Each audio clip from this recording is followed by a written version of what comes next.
Good morning, good morning. Luto na sa tagay sa pamahaw. Ang akong lutoon guys is mag-cardelius kog isda. Subakan na ko og alugbati, patula, o niya, egg. Ang lamas, kamatis, bumbay, og ahos. So, parang guys, luto na yung second batch na to ng fish. At ang mga unon. Ganiyahan yung kuan guys. Ano pati yan ganun? Bihod ba tawag ano?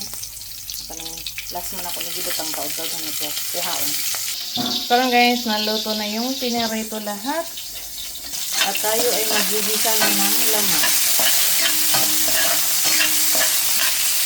Next guys, isunod na to ang patula o ang alugbati.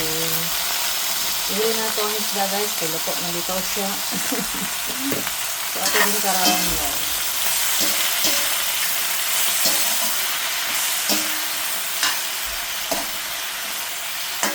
Ug magbutang dayon ka guys og water.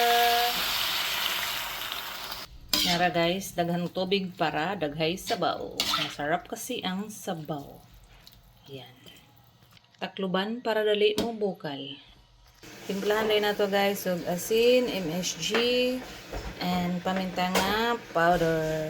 Nara guys, nagbukal na yung ato giluto nga gulay. So ilunod na nato guys ang isda. Di na to dugudugayon guys kay malata ang alugbati o patula. Dali raban ang maluto.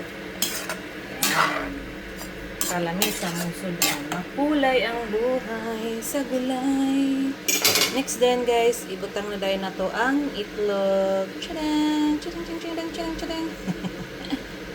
Yan. Napaka-easy lang ng ating recipe ngayon guys. Cardelius. Pwede na po kalamunggay guys, pero wala tayo kalamunggay, so mag-alugbati ka. Yan lang kasimple ang ating ulam ngayon, pero masarap. Ayan, luto na yung niluluto natin guys. At kami ay kakain na. Tadang! Napakasarap na ulam, isda with gulay, sinabaw. Sinabawan nga, gulay, charot ito.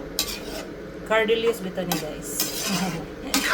So yun lang. Salamat sa pagtanaw. See you in my next cooking vlog. Bye-bye.